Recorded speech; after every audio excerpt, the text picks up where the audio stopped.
त्यामधल्या भागामध्ये देखील तुम्ही पाहिलं तर व्यंकटेश कृपा किंवा इकडं वर गेला तर राजेश ठोंबरे आपले मराठवाड्यातले, त्यांना 3 पुरस्कार मिळाले. पलीकडं जर आपण पाहिलं तर बाळासाहेब थोरातांना मिळाले, काळेंना मिळाले. अशा अनेकांना या क्षेत्रामध्ये काम करत असणाऱ्या अनेकांना वेगवेगळ्या प्रकारचे पुरस्कार त्या ठिकाणी मिळाले. त्याच्यातनं एक चांगलं काम केलेलं शाबासकीची थाप पाठीवर पडल्यानंतर एक त्यालाही एक ग्रुप येतो, त्यालाही एक समाधान वाटतं. आणि त्याच्यातनं आम्ही आज पुरस्काराची किंमत पण इंडिव्हिज्युअल पुरस्कार 10,000चे होते ते 1 लाख केले. ते बहुतेक MD, chief chemist, chief engineer, आपल्या डिस्टरी इन्चार्ज ह्या लोकांनाच आपण देतो. तुमचं फायनान्शियली जे चीफ अकाउंटंट जे चांगलं काम करतात त्यांना. आणि अशा पद्धतीने त्या पुरस्काराचं वाटप झालेलं आहे. इतर काही प्रश्न आहे त्याच्याबद्दल मी माझं सुतोवाच्या भाषणामध्ये केलेलं आहे.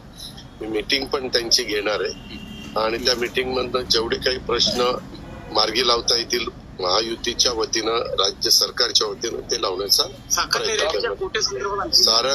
निर्यातीचा कोटा 10 लाख मेट्रिक टन आलाय. त्याच्याचा 4.25 लाख मेट्रिक टन आपल्या महाराष्ट्राचा हिस्सा आहे. आणि सध्या रेट 3800 रुपये आहे एक्स फॅक्टरी, परंतु थोडंसं थांबलं तर अजून दर वाढण्याची शक्यता आहे. त्याच्यावर कुणी काही घाई करू नये असं आव्हान मी केलंय.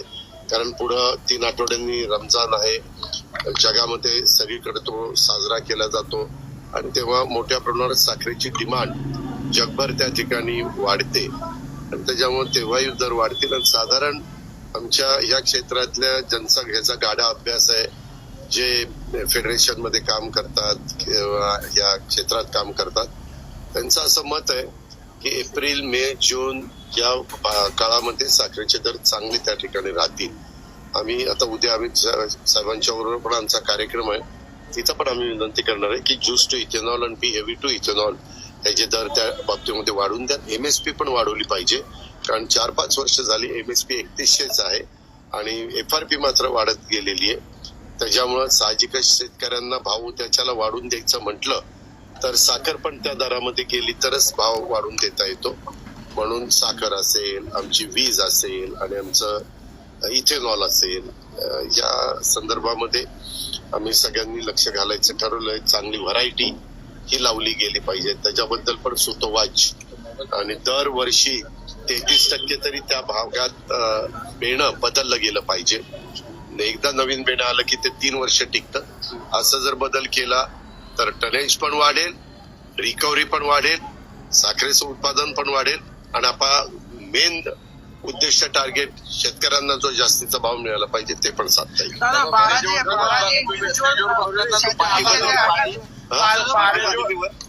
नावाची पाठी बदलली साहेबांची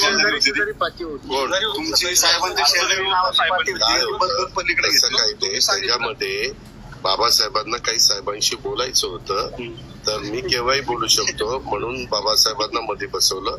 मी तिथं असलो तरी मला बोलता येतच होतं ना. माझा आवाजच आहे की 2 खुर्च्या सोडून देखील तिसऱ्याला ऐकू जातं. त्याच्यामध्ये हे काही बातमी होऊ शकत नाही. त्यामध्ये एक मी बाबासाहेब पहिल्यांदा सहकार मंत्री झाले तर तुम्ही 2 वर्ष आला नाहीत वार्षिक मी कामाच होतो. माझे जास्त आमदार कसे निवडून येतील त्याचा 2 वर्ष विचार करतो. बांगलादेशी नागरिकांचा प्रश्न आहे, घुसखोरी आहे. पुण्यात पण काही बांगलादेशीकडे सर्व कागदपत्र सापडले.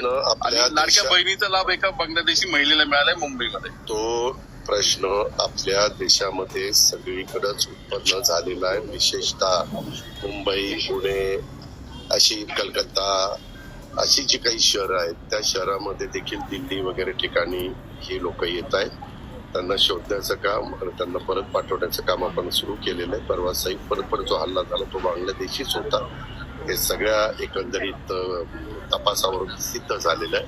आणि आम्ही मागच्या वेळेस आम्हाला मर्यादित वेळ होता, त्याच्यावर लाडकी बहिणाचं आम्हाला आधार कार्डशी लिंकअप करायचं होतं.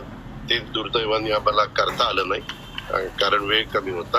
आता त्याच्या संदर्भामध्ये खरोखरी ज्या लाडक्या बहिणीला तो लाभ द्यायचा आहे तो लाभ देण्याच्या संदर्भामध्ये आम्ही हळूहळू पावलं रिकव्हरीचा अजिबात विचार नाही. हिंगोलीमध्ये दादा सूर्यानगर आहे, त्या ठिकाणी एकच भिंत जी आहे ती 10 वेळा बांधण्याचं दाखवलंय. 2014 ते 2000 मुंबई माडाच्या वतीने बांधण्यात आलेली आहे. तुम्ही माहिती दिली, मला त्याची माहिती नाही. मी आता तुमच्याशी बोलून मुंबईला चाललोय. गेल्यानंतर म्हाडाच्या संबंधितांना, वत्सा नायर, जे कोणी असतील त्यांना बोलून घेतो आणि त्यांना विचारतो. साहेबांची तुमची काय चर्चा होती? या व्यवसायाच्या करता ज्या कुठले प्रश्न आहेत ज्याचा सुतोवाच मी केला त्याबद्दलची चर्चा झाली. त्याच्यात सहकार खातं होतं, त्याच्यात एक्साईज होतं, त्याच्यामध्ये कृषी होतं आणि त्याच्यामध्ये ऊर्जा होतं. कारण ह्या 4 विभागाचा संबंध आपल्या या इंडस्ट्रीचा, या व्यवसायाचा आणि आमच्या राज्य सरकारच्या डिपार्टमेंटचा येत असतो. आणि बाकीचे आपले VSI मधले जे काही प्रश्न आहेत, VSIच्या घेतलेल्या जमिनी, उचल पाणी परवाना, कुठं लेवलिंग, कुठं काय. कारण मी मध्ये लोणारवाडीला पण भेट दिलेली होती, नायगावला पण भेट दिलेली होती. त्याच्यावर मी भेट दिल्यानंतर माझं स्वतःचं काय मत आहे ते सांगण्याचा प्रयत्न मी चेअरमन साहेबांना, व्हाईस चेअरमन साहेबांना, संचालक बोर्डाला केला. कृषी विभागाचं 7 लाख शेतकऱ्यांचं ठिबकचं अनुदान थकीत आहे. 22 लाख शेतकऱ्यांचं कृषी यांत्रिकी. त्याच्या कालच मी कृषीचा आढावा घेतलाय. त्याच्यात काही गोष्टी 1 रुपयामध्ये पीक विमा आणि इतर गोष्टी आम्ही कुठलंही राज्य सरकार चांगल्या भावनेने योजना देण्याचा प्रयत्न करतो. कारण काही प्रवृत्ती अशी विकृत असते की त्याच्यातनं गैरफायदा कसा घेता येईल ते थोडंसं ह्याच्या बाबतीमध्ये झालंय. जे काही पेपर्स पाहायला मिळतात आणि त्याच्यामध्ये पारदर्शकता काही बाबतीमध्ये कशी आपल्याला आणता येईल, त्याच्यामधले असे जे काही त्रुटी आहेत, जे काही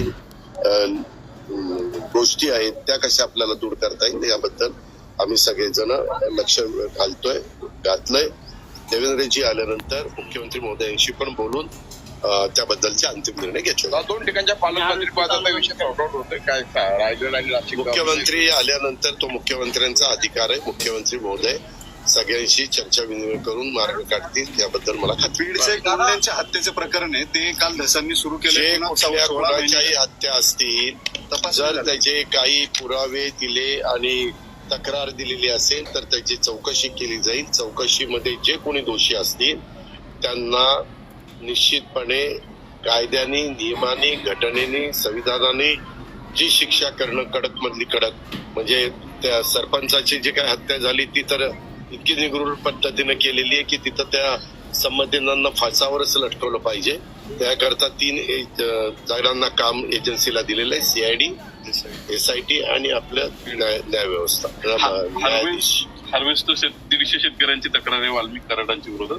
त्यांनी पैसे त्याबद्दलची चौकशी केली जाईल. कुणाच्याही बद्दल तक्रार, उद्या माझ्याबद्दल पण तक्रार आली तर चौकशी केली जाईल.